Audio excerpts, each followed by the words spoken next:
Hello everybody, it's Barbara Ann and welcome back to my channel Straight Out of Context. I know by now a lot of you have already seen the Good Day LA interview that Gypsy Rose Blanchard did promoting her memoir, her second book called My Time to Stand.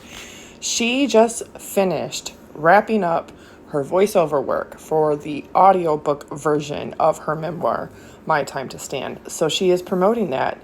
So she apparently was in LA because she made an appearance and did an interview on Good Day LA. And she speaks very much about prison reform and wanting to be an influence for change, although we have all stood by and watched her do nothing for over 10 months. Nothing at all to be an advocate, to be an influence for change, to do a goddamn thing for prison reform. As far as work goes, she has zero motivation. But she goes on this interview and is specifically talking about how difficult it is for prisoners to get these resources and all the things that they have to do to try to get it and how there should be reform here. Well, I think prison reform worked damn good for her, considering that she committed first-degree premeditated murder with a special circumstance which qualified her for the death penalty under Missouri state statute for the definition of first-degree premeditated murder. Anybody over the age of 18 who knowingly causes the death of another person. Upon deliberation is where the premeditation part comes in. But special circumstance would be a heinous crime like being partially decapped and stabbed 17 times in your sleep, in your bed, in the safety and privacy of your own locked home. And she got a 10-year plea deal for second degree, which is not what she did by the legal standard definition at all of her crime. So I think that prison reform worked really damn good for her, and that's why she's not an advocate, because it's not something that she's going to talk about. However, she did bring it up about how these other prisoners, it's so hard for them to get supports and resources and all of these things. But if you look up what prison programs Chillicothe Prison in Missouri has, you see that they have a lot. They have a lot for female prisoners as well.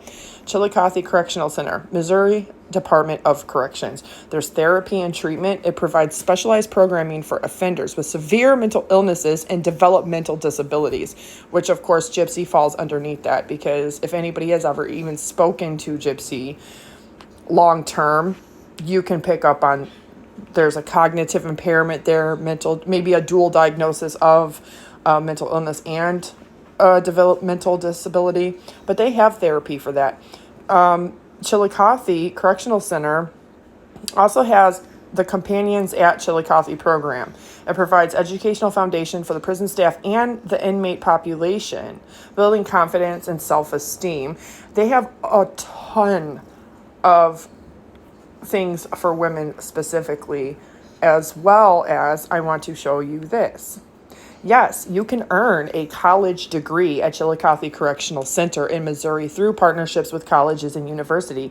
Rockhurst University, Washington University, St. Louis University. Other colleges and universities that partner with the Missouri Department of Corrections include State Technical College of Missouri, Hannibal LaGrange University, Ashland University. Missouri Department of Corrections also offers vocational training programs in correctional institutions. These programs include applied computer technology, basic welding, building trades, business technology, certified nurse's assistant, commercial vehicle operator, cosmetology, diesel mechanics, electrical wiring technology, heavy equipment operator. There is even more. Women at Missouri prison earns degree. Finds hope through classes from KC University. Sorry about those pop-ups, everybody. Right here, graduation ceremony was held at Chillicothe Correctional Center. Even 11 participants earned associate degrees through a program sponsored at Rockhurst University, and that's only one of them. Every single one of them women.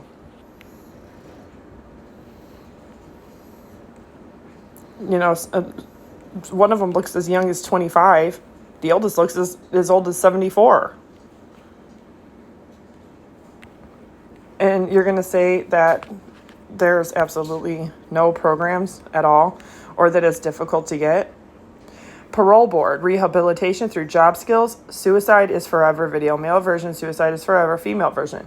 And they also have here all these other educational and training program, volunteer, vocational, career, and technical training programs, because the whole thing is, I don't know, if you're there for 8.5 years out of a 10-year sentence, she could have earned a bachelor's or a master's degree.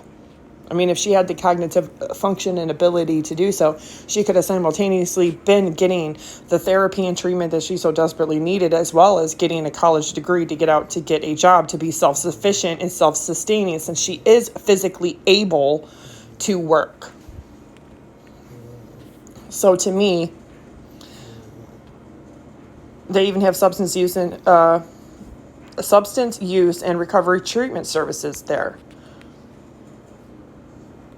They have a ton of things. So that is not only misleading, but she's not being a voice for change and positive influence on prison reform and female prisoners specifically, because there's already so many things that she could have utilized, which she chose by choice not to utilize to her maximum positive benefit. She decided to get her GED, which was the bare minimum, lied to the parole board about being an advocate, got out on parole, and did nothing but dick around, fuck around, and lie, snap back at everybody and the haters for 10 months. Go on interviews, publicizing her own TV shows, her own documentaries, her own books, lying to the public. That is no fucking different than what she did for 23 years, 11 months, and 14 days with her own mother. Absolutely no different.